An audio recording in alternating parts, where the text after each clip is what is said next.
Ladies and gentlemen, hello and welcome to the debate organized by European Youth for Media Network from the project European Youth for New Media and Global Sustainable Development.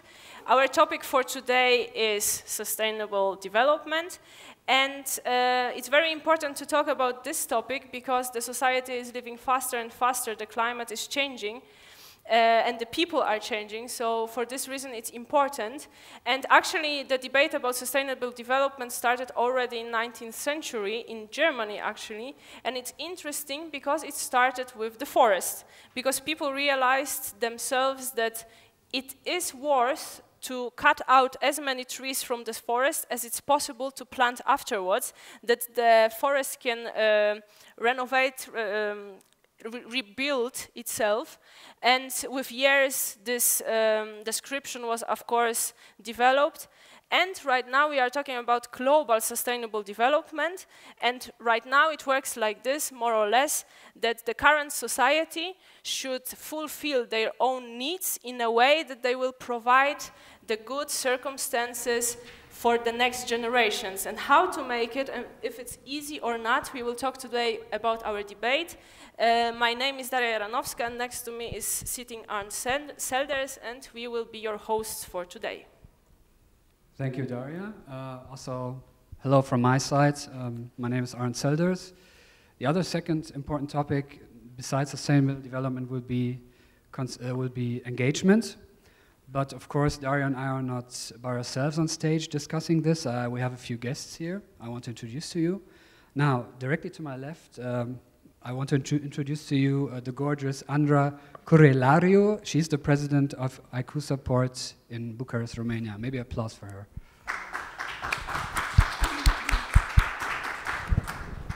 And to my far right, we have this second female guest here. Her name is Agnieszka Sujka, and she's a project manager and worker for SWIP in Elbląg, Poland. Also applause for her.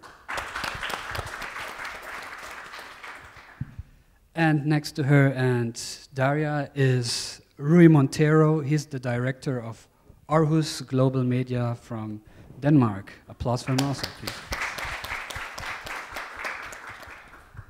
And last but definitely not least, to my far left, we have Nicolas Stankowski. He's the director of the Volunteer Center Skopje in Macedonia. Now, Andra, I want to ask you the first question. Considering sustainable development, could you tell us something about how your country is involved in this topic, or aren't they involved at all? Okay. I'm going to tell you about how the civil frame of the society is evolving now in the sustainable development. Actually, now I think in Romania there is a very favorable moment after the latest election in November, when people were very satisfied with our new president, and now there is a lot of hope, you know, that some changes can be made in our country and that the whole body of the civil society could have more open doors than before. So now we have really a lot of groups of young people that are building NGOs and that are very, very active in various fields.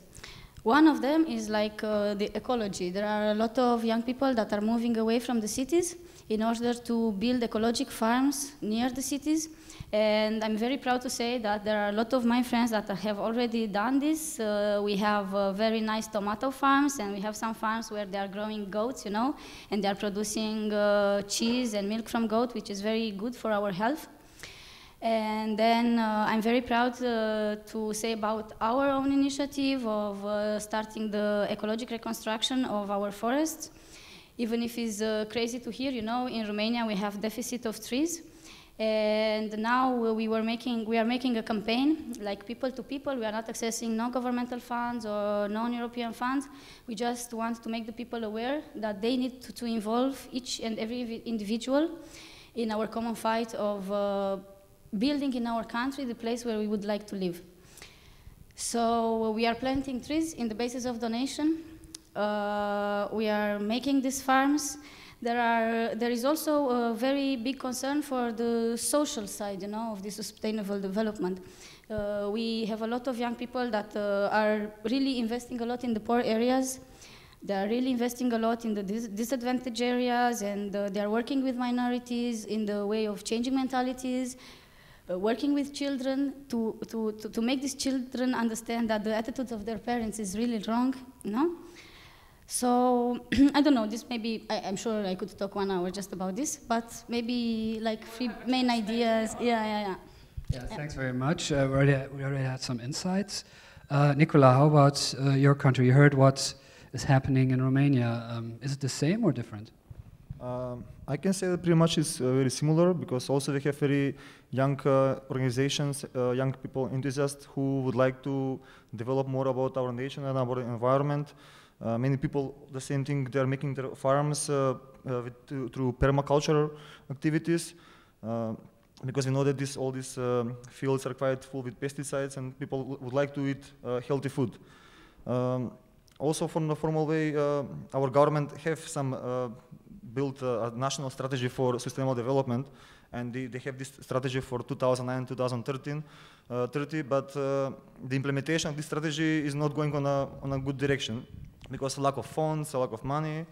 Unfortunately, I'm coming from one of the most polluted towns in Europe, Skopje, where the pollution is very high in the last 2 years, mostly because in the last few years, a lot of the industry and the businesses are growing, and the town is expanding, and a lot of trees were cut in Skopje, like thousands of, and the pollution can be felt very aggressively, to say, on our lungs, you know. So one positive thing is that our government and the civil sector are trying to put efforts and pressure to government to invest more money in the environment and in the healthy lifestyle. And especially this few years ago, they started with one event, planting a Day of the Tree, where each year in Macedonia we're planting more than 5-6 million trees across all the country. And we are happy to know that at least 60% of these trees which were planted in the last 5-6 years, I think they plant more than 30 million trees. And 40 to 60% of these trees are successfully planted. So it's one good sign that we will give good future to our younger generation. So we have some, also we started recently with recycling. Till a few years ago, we didn't have any recycling companies, especially for plastic and cartons and glasses. In the last few years, even we have like garbage bins, there is separation. So, but the awareness of the people is still on low level. So the civil organizations are working quite a lot to inform the population how to use these garbage cans, because many of them putting the same garbage with the plastic, with the organic garbage and the cartons in the same boxes. So we have some improvements. That's very nice to hear. Thank you very much. From my left side now. Now let's go up a bit north to Poland, one of the fastest growing economies in Europe.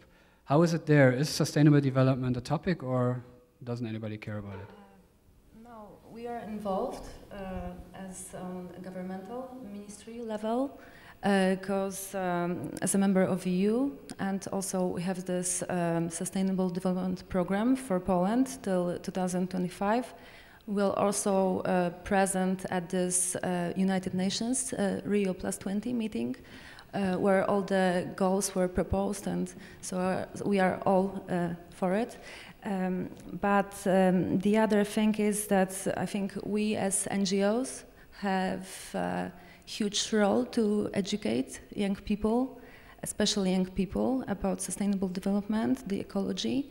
But we also have to take under consideration this socio-economic aspect, because when people are poorer, they don't have work, they are taking care of how to pay their bills, and not to think globally and about ecology. So the thing is to give them the power and. Well, this Maslow pyramid, again, you have to fulfill the basic needs in order to think about something more about other people, about ecology. So, but it's getting better, definitely. Well, thanks very much. Now we go to our neighbor, Denmark. How is it there? We heard about sustainable development, considering the nature, environmentalism, social society. How is it in Denmark? Well, of course, it's a topic in Denmark. It has been always a topic, one of the main topics. And even if there's a lot of people engaged in NGOs and so on, and politicians mean something, anyway, in my opinion, it's going too slowly because things are disappearing quick. Let's say, for instance, some weeks ago, there was a chemistry company in the north of Jutland where they just go to close and they contaminate all the soil, and now they don't want to pay for cleaning up. So they expect that the government pays. That's not correct. They should be punished, in my opinion, very much punished. And other things, let's say we speak so much about ecology and so on, still the classical peasants in Denmark are contaminating our water. And that is the sources we have for the future. The water doesn't come again, it's just the ones we have. So why they then change their behavior and the way of producing, like producing ecological instead?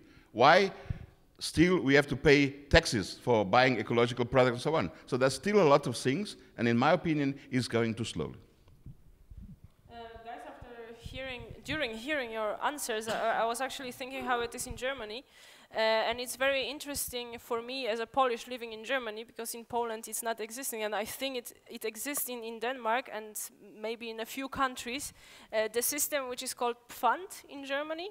And it looks like this, that instead of throwing somewhere the bottles or the cans, the plastic bottles, the glass bottles, you're supposed to bring them to the supermarket or to the place where there are some special machines. You are just putting them there. And then it's actually working, because thanks to, for example, per one bottle you are receiving 25 cents. So of course it's working, people are bringing it there, so there is no problem with recycling, where glass, where plastic, because it's working. So Germany is one of the few countries which have it. Denmark next to is, have it also.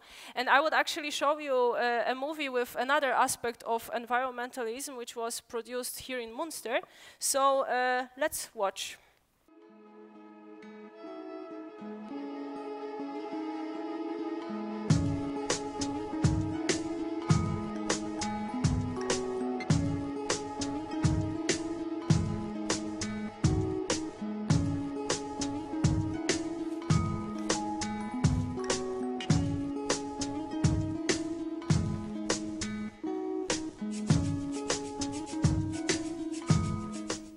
Fun. Behaviour or an activity that is intended purely for amusement and should not be interpreted as any serious or malicious purpose.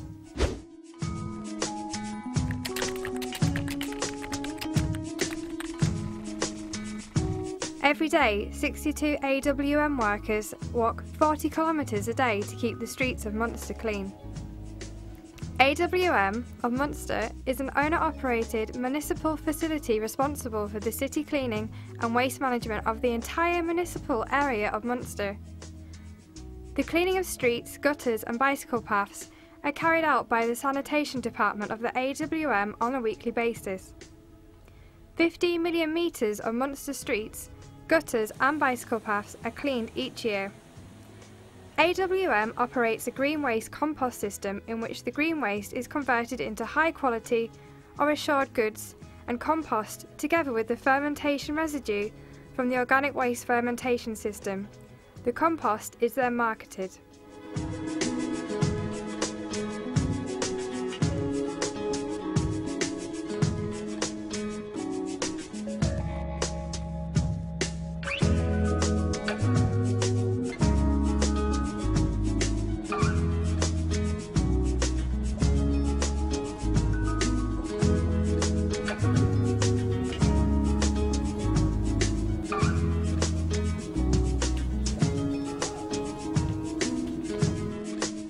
Karma, the sum of a person's actions in this and previous states of existence, viewed as deciding their fate in the future.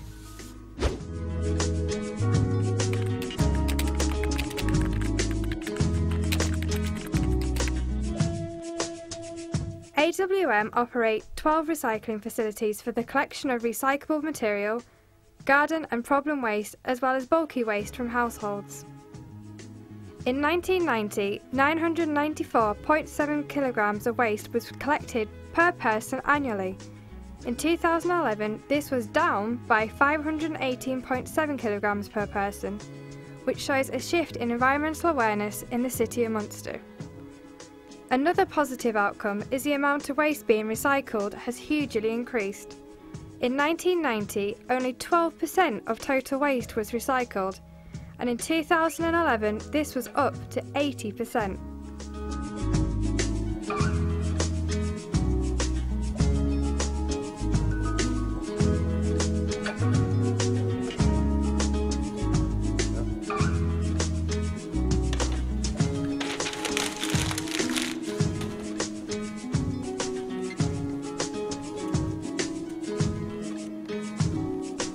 Idea. Something, such as a thought or conception, that potentially or actually exists in mind as a product of mental activity.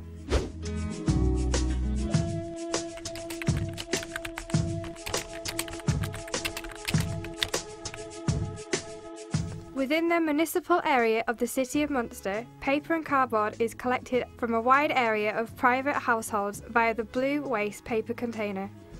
The use of waste paper container is on a voluntary basis and has been very well received by the residents of Munster. The proportion of paper collected for recycling is 85% of total paper used in households.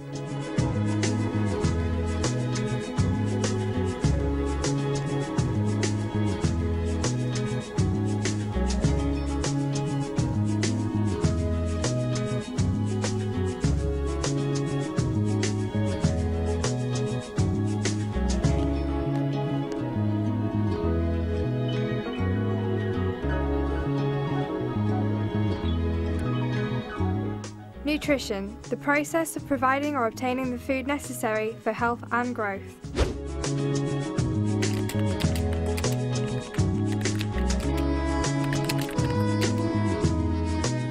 Munster commissioned an organic waste fermentation installation in 1997. Since that time, the entire volume of organic waste of Munster has been used for generating energy for the Westphalian metropolis.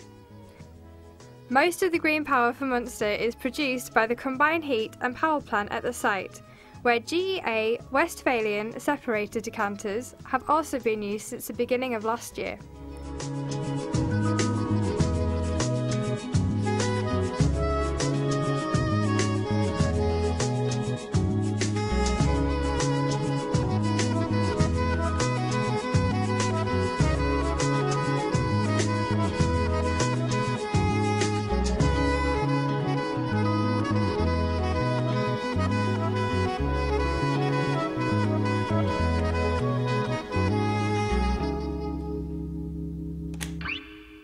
Vitality, the power-giving continuance of life, present in all living things.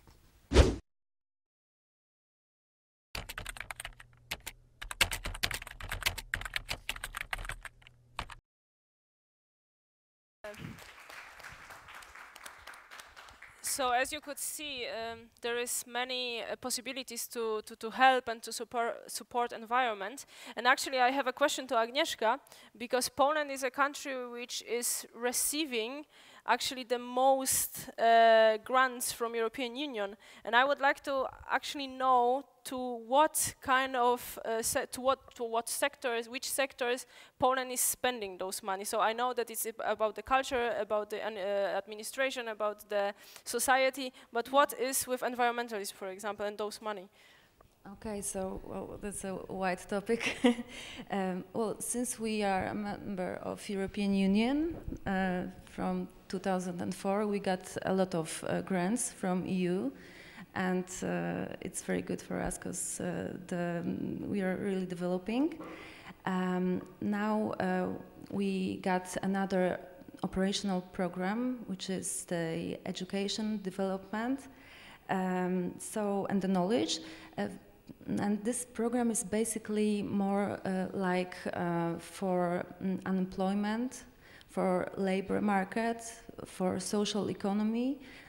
The biggest problems now in Poland, that is not too much ecological aspect in it, but still there is a great area of education, and this is where I see where we can educate ecologically, especially young people, because it's very important. When it comes to our governmental funds, we have the National Fund for Protecting the Environment. We also have this rural program to develop, for example, farms, so they can be more sustainable. We have the money for green technologies, like this solar panels, for example, the windmills. But the thing is, well, it's kind of hard because we don't have that much. Well, green technologies are really expensive. So, but we will have definitely think about it because the main energy in Poland comes from carbon energy. It's about 96%. So it's a huge emission to the atmosphere. So if we want to be sustainable, we'll have to definitely think about it, but still it's expensive for us anyway. I think you said an important point about this education, that it's important to educate people how to support environmentalism, and this is connected with the next question which I have to Andra. As you could see also on the video, the producers were searching for some solutions, and also as Agnieszka said, the education and the involvement is important, and I would like to ask you about your organization and the activities which you have, how they can help to society or to environment, to help and to support. What are your actions? Mostly we are using media tools, in order to educate the people, because it's, at least for the young people, it's something very catchy and they like it, and then with something they like, you can get in any topic you want. So I think the media tools are very good for educating people in this field, and not only. But look, for example, something very interesting is that my sister is an architect. I'm very proud of my sister.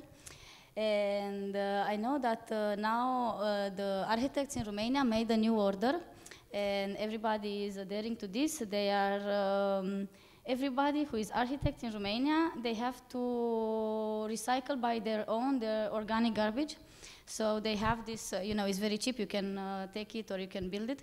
It's a plastic, it's just a plastic box, and you put all the organic garbage there, and then you take these normal worms from the ground, just the common worm, and you put it in this box, and in less than 1 month, in a box like this, the worms will transform all your organic garbage into fertilizer.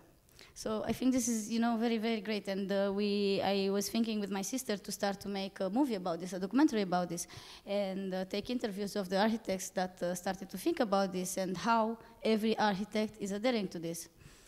Yeah, mostly we are doing this. And the other thing that I was doing, I was speaking earlier, that more than just this media work, we have thinking, okay, we are doing media work, but we also have to take our hands and do something.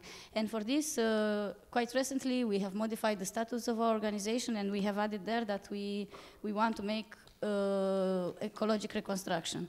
We want to clean the rivers, for example, we are going in Roma villages, which are by the river shore.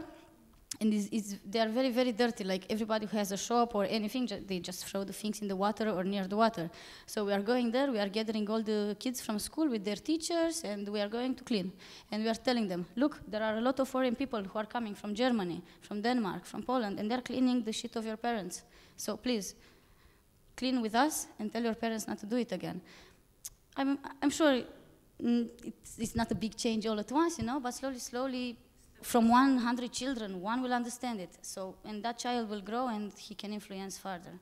But like you said, everything is going very, very slow, and everything we are doing has such a small impact in comparison with what we should do, but in our minds, this is a good way of action, and if there is a better way of action, please tell me and we will put it into action. Yeah. So thank you. Thanks, Andra. Thanks, Agnieszka. Now we're talking about countries, about governments, about organizations. People live in countries, people elect governments, and people work for or in organizations, and it's their engagement which is important. And you can sum this up under civic engagement, and I would like to show you a movie about this topic, which was made during a journalistic academy in April 2014. And this movie goes into the topic civic engagement in Europe, and it takes Munster and especially Benno's as an example. So let's have a look.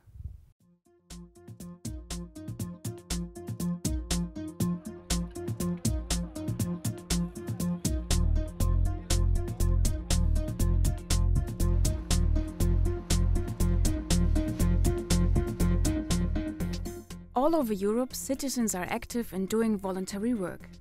Civil engagement seems to be present amongst all generations and different fields of society. But to what extent? And what impact does it have on society? The German metropolitan Münster in the region of Westphalia is known for being highly intercultural and cross-generational. But are people in Münster involved in volunteer work or any other form of civic engagement? What are their views on this? Ja, ich finde das, sich sozial zu engagieren, sehr wichtig. Ich sagte gerade schon einer Kollegin, dass ich das selber mache. Ich mache seit 1990, April mache ich Rettungsdienst bis Stand heute. Und ich muss sagen, es hat mir also tiefe Einblicke in die Bürgerschaft gegeben. Also ich finde das sehr, sehr wichtig. Es war für mich eine Bereicherung des Lebens. Ich habe so schon Schwierigkeiten, so einen kleinen Job und das unter einen Hut zu bringen, und da passt es eigentlich nicht rein. Also ich finde das eigentlich schon wichtig und es gehört auch eigentlich schon dazu. Und eigentlich ist das in unserer Gesellschaft schon irgendwie ein bisschen unterrepräsentiert, finde ich. It's a good thing for the planet. Es kommt von einem selber, dass man dahinter steht und ja, dass man das für gut heißt, was man macht. Das ist ja in anderen Jobs vielleicht nicht immer so, auch wenn man bezahlt wird. Volunteer work is a great way to make a difference, right? Because we can really change someone's life. You do volunteer works, to do it without any expectations. You just help people. The community center Benno House in Münster is a meeting place which is open for people of all ages and nationalities who want to get in touch with many kinds of voluntary work. Annika Baumgartner, for example, is doing her federal voluntary service in the public relations department of the Benno House. But how did she get to know about this opportunity? Hauptsächlich habe ich im Internet einfach gesucht nach Bundesfreiwilligendienststellen und mich bei allem beworben, was mich so interessiert hat. Es war einfach so das, was mich am meisten interessiert hat, und hier hatte ich auch als erstes mein Vorstellungsgespräch und es hat mir sofort gut gefallen, dann hat mir auch Münster gut gefallen und dann habe ich gedacht, dass ich das doch mache. Another possibility in Münster to get information about voluntary work is to contact the local volunteering agency. Martina Kreimann, the head of the agency, explains their work in general and who they want to address. Wir beraten sowohl Freiwillige, die hierher kommen, die sich ehrenamtlich engagieren möchten, und wir beraten aber auch Einrichtungen, Initiativen, Vereine, Institutionen, die mit Freiwilligen arbeiten. Und diejenigen, die kommen, das sind sowohl jüngere Leute, als auch ältere Leute, als auch Leute mittleren Alters. For those who are interested in voluntary work, there is a chance to have a look at the database, including over 400 offers, which are also available online. Und wir haben auch immer einmal alle 2 Jahre unseren Freiwilligentag. An diesem Freiwilligentag, da kommen dann auch die Organisationen, die Einrichtungen und sagen, wir haben ein schönes Projekt für diesen Tag. Und dann können sich die Menschen in Münster aussuchen, wie sie sich an diesem Tag gerne einmal engagieren möchten. The daily routine of the voluntary work in the Public Relations Department of the Benno House consists of varying activities and tasks. Wir begleiten praktisch die Kulturveranstaltungen hier pressetechnisch mit, die hier stattfinden. Wir bewerben die ganzen BIP-Kurse, also von der Bildungsstätte. Wir designen ganz viele Flyer, Plakate für die ganzen Veranstaltungen, die hier sind. Wir organisieren auch Veranstaltungen mit, zum Beispiel ist 2-mal im Jahr Kultur im Kanal. Das wird auch immer von uns Freiwilligen organisiert. Civil engagement not only changes the personal perspective on things, but also affects the society as a whole. But what is the most important aspect for Ms. Kreimann of the volunteering agency? Man kann nicht alles den Staat machen lassen. Es gibt viele Dinge, die auch so geartet sind, dass man sagt, ja, da müssen die Menschen auch selber aktiv werden und nicht nur müssen, sondern da ist es für sie auch ein Vorteil, selber aktiv zu werden und etwas zu tun. And what has changed personally for Annika? Erstmal die ganzen Leute, die man neu kennenlernt, die prägen ein. Dann wird man natürlich automatisch auch selbstständiger, wenn man alleine wohnt und auch eben diese Verantwortung übernimmt, wenn man arbeiten geht. Das sind dann eher solche Veränderungen, aber die sind halt schon sehr prägend. Volunteer work is one of the basic principles of an efficient society. Without civic engagement, something would be missing. No matter where and when, being an active citizen can make a difference for yourself and everyone else.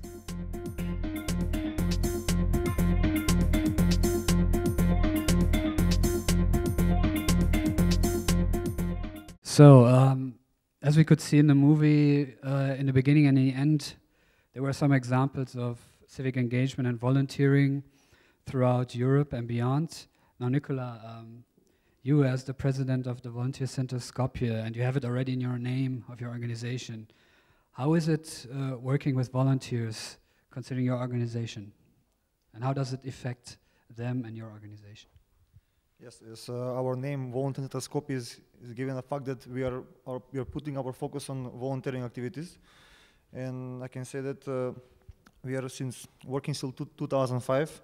And the main aim to found this organization was from my volunteer experience, which I had as an EVS volunteer 11 years ago in Lithuania, which gave me an idea to make this kind of volunteering organization so I can activate the not active youngsters in Macedonia, because there are quite a lot and they are very passive. We have very passive youth.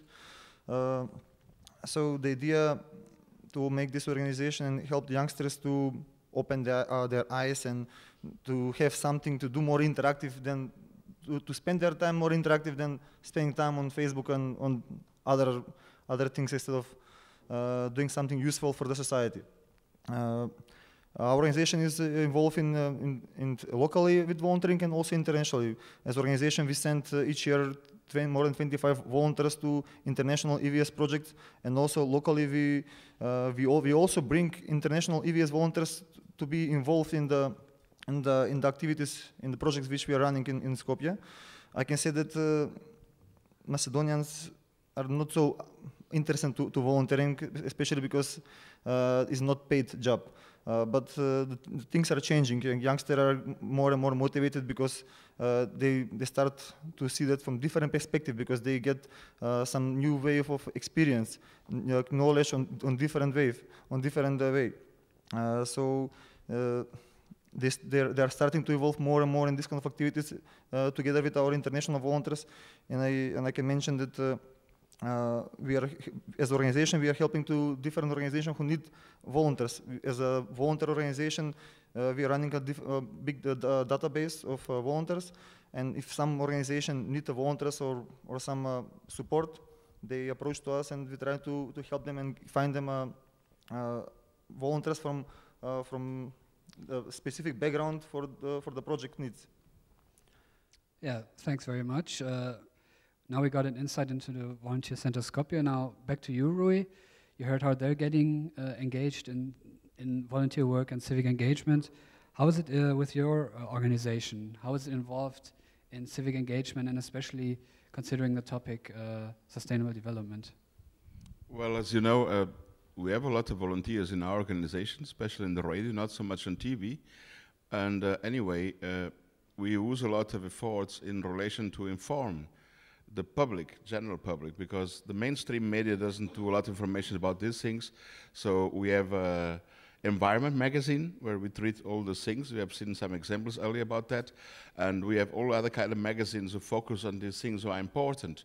So that is the function of community media, is to really inform citizens, because many times I have the impression that citizens don't know what's going on, because many of them, even if you speak about engagement and so on, are not engaged at all. So it is very important to engage people, understanding at least, because when they understand and know the possibilities, then I think it's more easy for them to be active and to contribute positively to something. I mean, we don't need to be very engaged like me, like from morning to the evening and so on in many issues, but just if you choose something and you are active there, then it's already enough if everybody is. But normally it's like that. We are always finding excuse, like one of the ladies in the film was, oh, that it doesn't fit with my work and so on and so on. Bad excuse, because when the world goes down, so was the other's fault, not our fault? Oh, come on.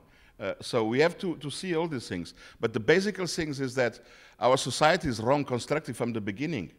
And that's the big problem. Because, you know, we just think about it's based on profit, profit, profit. And the society should base on human being. That's our resources, how to redefine our society. So far we don't do that. So far politicians don't do that. We are in the shit all the time. Until the neck, you know. So that's what's necessary, is to rethink. Let's make a stop and think, which society do we want to have in the future? How can we achieve it? And then rethink everything. Everything. I actually would like to continue with the... Yes? Just like to add something, now here you're talking, you know. There was something more I would like to add about what our association is doing concerning the sustainable development. And I'm looking at my colleague Alex Irimia here, which I want to give as an example, because he's one of the persons that gave up his good financial and personal situation in order to do something good for our country. He was working for our national television, and he was having a monthly salary of around 2,000 euro in Romania, which is a lot of money.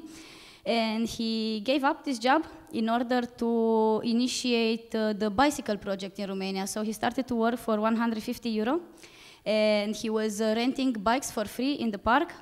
And this happened 4 years ago, something like this, or 5 years ago. And this project was initiated by the association called Green Revolution. So he was in the park for a few years, you know, just renting bikes to the people together with the other people that were also volunteering. And now we are proud to say that in Romania we have special places where you can go with the bike, you know. 5 years ago you couldn't see this and you could not even imagine this.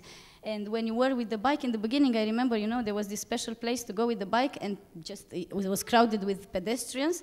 And if you were with the bike there, you know, the people that were walking can even kick your ass, you know, on the street, because like, what are you doing here? This is my place to pass, you know. Just couldn't understand that. Come on, let's share it, you know. It's enough space for everybody. We take out a car, we put then a bike. So for this, really, I'm very proud of this boy who made this. Congratulations for Alex. Bravo, a freedom fighter for the future, yes. yeah. So you actually, Rui, said once, actually today, that it has to start with in our minds. To in the stomach also to fight and to fight for sustainable development. Yes. And I would actually like to continue the topic of volunteering and community media, because actually Agnieszka from SVIP is from community media from Poland, and actually community media in Poland are not that popular. So Agnieszka, can you clear the situation? Yeah. Well, it's hard to run this civic media in Poland from economic and social point of view, because on one hand we are a young democracy. We are like 26 years since the end of the communism and the first free democratic elections. So we are still developing this active civic society, but like giving voice to the people through digital media, it's really important. And we now in SVIP has this TV of civic media. We do make films about what's going on in the region, what's going on in the third sector.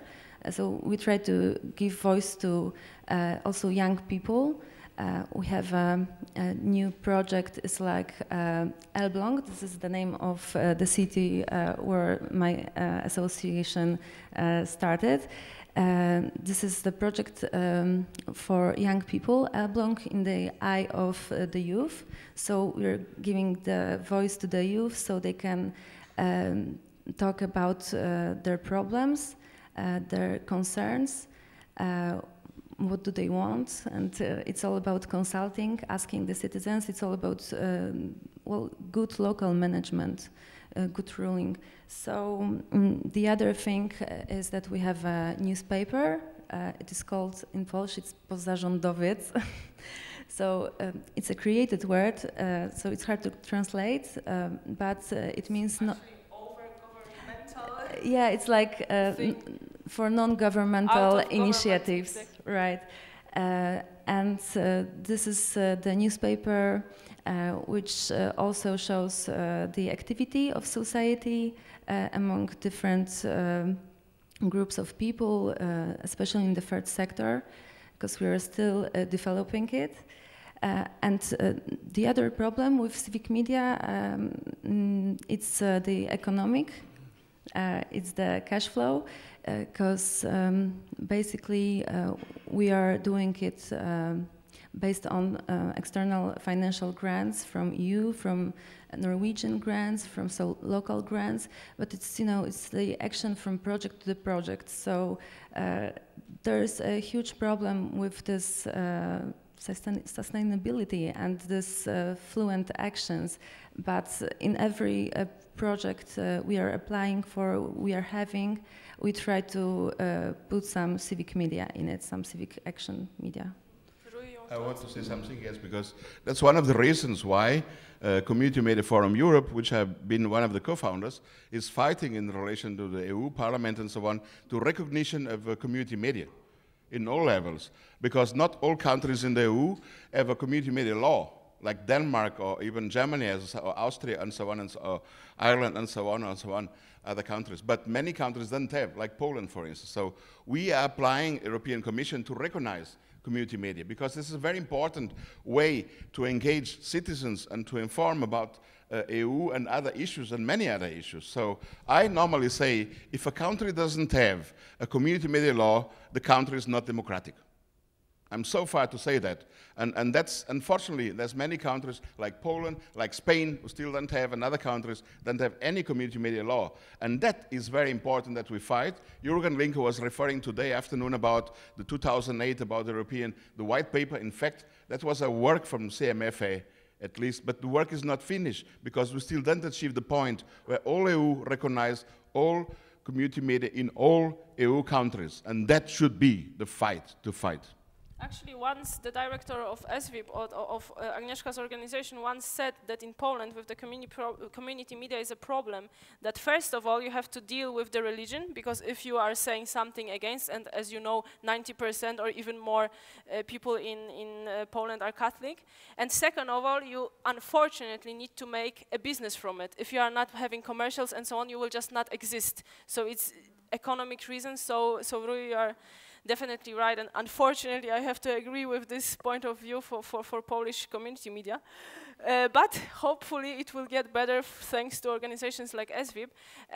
But we are talking now about a variety of countries, like for example Denmark, which is very much developed, Poland, which is developing very fastly, Romania, which we have to do still a bit, and Macedonia, who is fighting, for example, to enter European Union. And this is the aspect which I would like to now talk a bit about European Union, how European Union can influence sustainable development and so on. But first, before, I would like to present you a movie about, more or less, a bit about European Union. And it was actually produced for European elections. So it's an interesting movie. Let's have a look.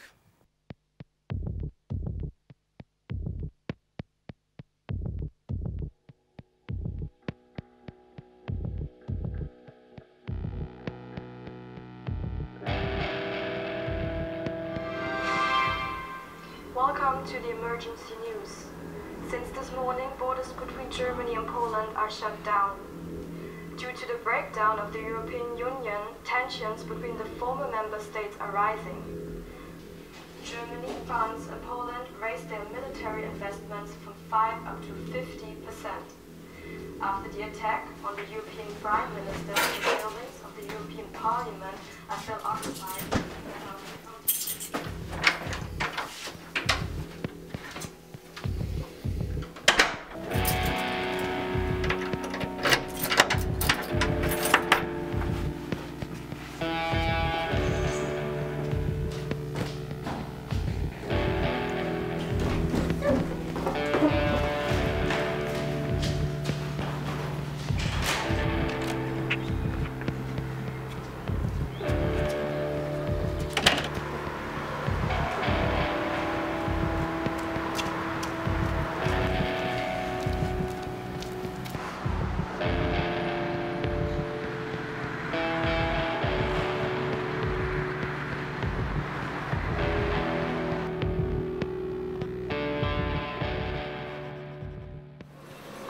like to have some bread? Please? What is supposed to be? 5 euros. It doesn't work anymore, you know it, right? It was removed 2 weeks ago. You have to turn it in and receive the new currency. But it works in other stores. Yeah, maybe if they want to lose money. Here not. It's all a piece of paper, now just official.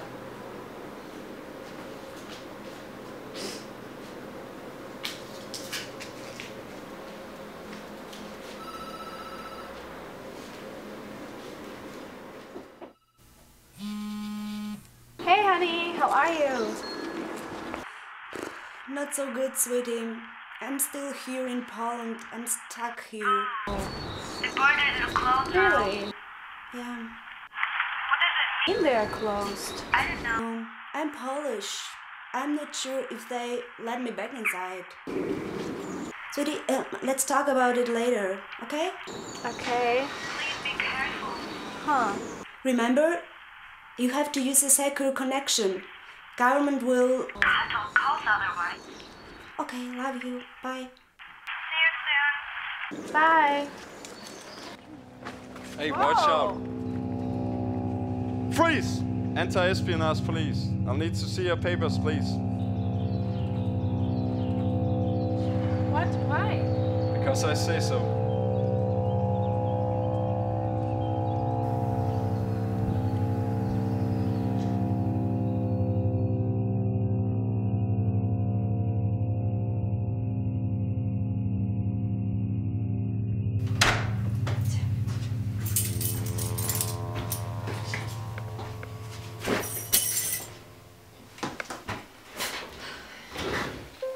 Anonymous IP connection established. Hey, sweetie. How are you? Good, how are you? Oh, I'm fine, thanks. Yeah, finally this secure connection worked. It never works normally. We're lucky today. But also, I wanted to tell you that today some weird cop stopped me on the street and asked me for my passport. It was so weird. I don't know what it was. Away from the computers! What? And say, get away from the laptop! Take the laptop. What? We're in an open conflict. How can you think about using an anonymous connection? Who are you? You're selling out your motherland, but you know we are surrounded by enemies. Behaviors like this will have consequences.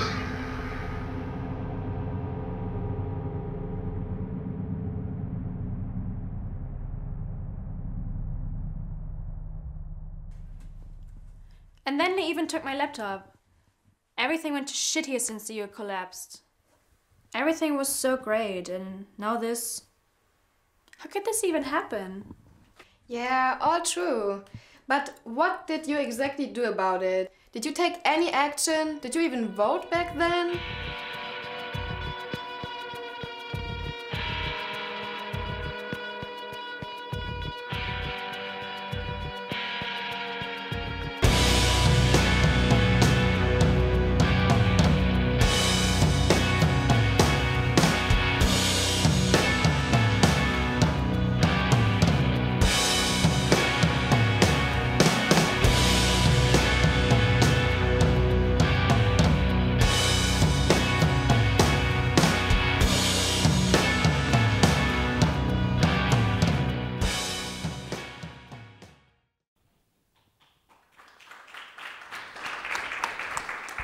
So the movie was produced during a media camp in May 2014 when there were the elections to the European Parliament, and the guys decided to create it like this and to show the picture without European Union.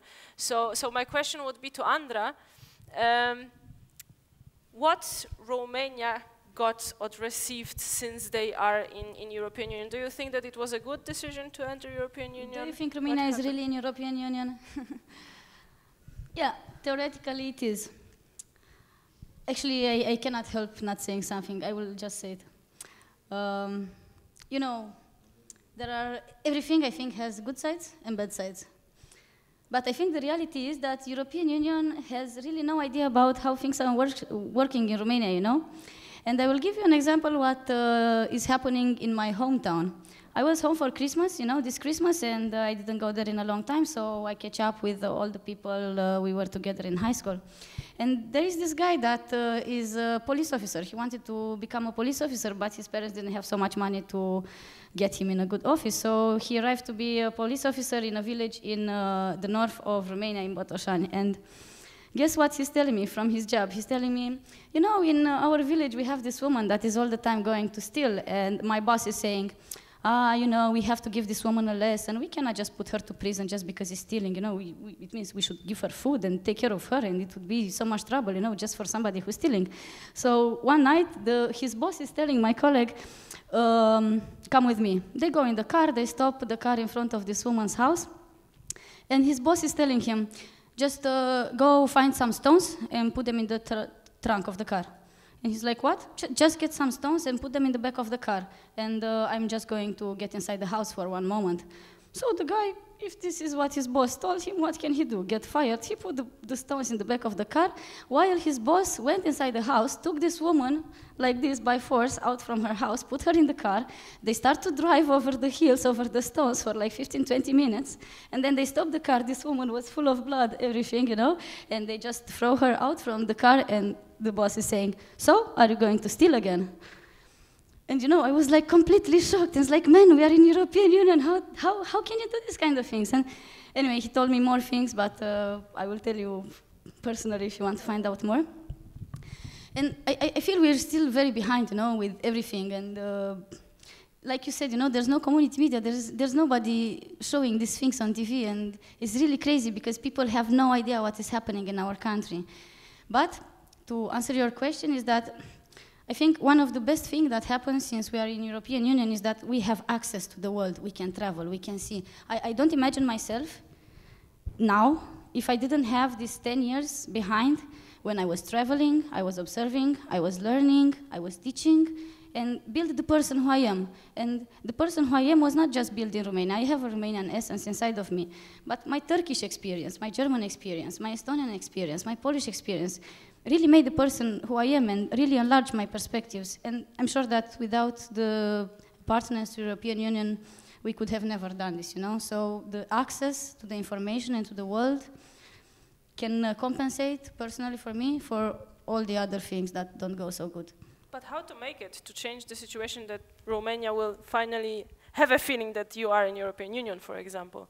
That the things will change somehow. Well, what is your advice? Things are changing, all the time, but it's just taking a lot of time. It's very slowly. Some people know they are in European Union, but some people in Romania, in the villages, if you ask them in what county you are living, they have no idea how it's called their county. They're like, they cannot talk, they cannot write. I think for the people that have more or less some education, they can feel this European apartness. But I think for the people in the villages, this European Union don't mean nothing, and more than this, they really don't like it because there are a lot of stories when they start to exploit, we have a lot of gold in Romania, and they start to exploit the gold, and for do this, they have to move whole villages of people, from one place to the other. So I think it's very hard to make a village person that is living with his nature, what is for him European Union? There's no existence thing. The only thing exists is his field, his animal, and his house. Yeah. This is the problem with voting, for example, also, why people will not go to vote, because they don't feel that it will change something and so on. And Rui, you want to say something? Thank you, because it make me to think about something that was very funny and about related to that. One of my favorite music groups, UB40 from United Kingdom, the very old reggae music, they have a song that is A Rat in the Kitchen. And it's a very easy text. And somehow in the song they are saying, oh, there's a rat in the kitchen, there's a rat in the kitchen. What shall I do? What shall I do? I go and fix that rat. I go and fix that rat. So it's quite the same. You have to fix it, somehow. And it takes years to change all these mentality of corruption and everything we have, not only in Romania, but other countries, also in Portugal or whatever countries they are. So it takes some generations. You cannot change it just from one moment to another, because still the people who are in power are people who have been already corrupted before, so their minds are corrupted. Yeah. And how to change this? It's a long process. You have to change it by education, giving our children the possibility to understand everything how it is educate them in democracy and how honest we have to be and all these things. So then, in the long term, you can change society. Yeah. How long term? How long is this term? Well, we'll Hopefully see, shorter and shorter. We'll see in the future how Romania continues to maybe prosper more in the future. Now, Andra talked about Romania as being part of the EU already, and I want to ask you, Nicola, would you like Macedonia to join the EU, and could you explain your answer? So it's a very delicate question, because Macedonia is a candidate country of the European Union already for several years, but because some political issues of confrontation with neighboring countries, the process is under status quo. But I can speak in general that Macedonian population minority would like to be part of the European Union without knowing all the positive and the negative stuff which can come with membership of Macedonia in the European Union. From my point of view, I can say that it's in a way good way to be part of the European Union, because the mobility of young people. I will say that my colleagues say from Romania that with this, few years ago, as we became a candidate country of the European Union, we destroyed this visa wall, which before in the last year we need a lot of time to get this visa procedure, that we need a lot of time to take visa and to travel abroad. We were like somehow disabled. Like our colleague from Turkey mentioned today, we have the same problems for them. And since this few years ago, since we became this candidate country, Macedonians can travel free around Europe. But this is one of the positive stuff. The other stuff, the negative stuff, can be that people are not aware that that being part of the European Union means that we need to pay to the European Union our membership there. That means that our taxes, our bills, our water, electricity, our production costs will increase more and more and more. And people are just watching European Union as a place that if we are a member of it, we will get a lot of money from it. But they are not aware that we will need to give a lot of money also to the European Union. How to say, also, we have some privileges that we can use this, a lot of funds from European Union for funds like this Erasmus Plus or Youth in Action programs, which a lot of money come to the civil society. Youngsters have chance to travel abroad. Also these educational programs, Erasmus Plus, Mundus, like youngsters, they open their brains much wider than before, because they were closed in the Balkan area. But hopefully, in the end, maybe one day we will become candidate country, or maybe we will be on the waiting list as Turkey for more than 30 years, because our problem with political problem, it's very hard to be solved. So let's see. But in general, people are positive for European Union.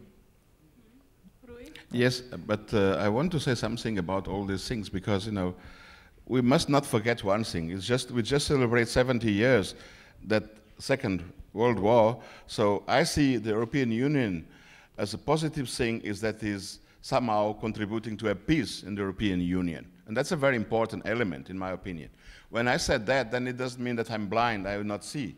In another side, as like I told this morning, that European Union is opening for privatizing water. That's a bad thing. So we must be always awake and see what's going on. There's positive things, there's bad things. All these Erasmus programs, I think, is very good. It allowed all of us from the European Union to go and learn each other, meet each other, contribute learning. That's a very good thing, So, but we must not be blind. And I think the most important is to be active and participate on it, to improve it, to make it better. If we don't care, we cannot never make it better. If you don't feel responsible, nobody yes. does. Yes. That's a good last word from Rui. That's it for TV debate. I'd like to thank, of course, Daria, my colleague, Agnieszka, Andra, Nicola, and Rui for this discussion. We talked about sustainable development, civic engagement, mostly in Europe, so let's say in the horizontal area, but I think also one important issue in the sustainable development topic is the vertical axis, meaning north-south gap between Europe and Africa. And we see the problems now and the tragedies with the refugees drowning. And I have sometimes I feel that many people don't want them to drown in the Mediterranean Sea, but on the other hand, many people also don't want them to come here. And as long as we don't treat all the countries in Africa properly and let them grow like they want and be democratic, then we'll have these problems. And this is one, I think, major sustainable development topic for the next decades, maybe. And this could also be a very interesting topic for another TV debate, which can talk a lot about, and maybe for another project. But for now, thanks for your attention, and let's go for dinner. Bye. Thank you.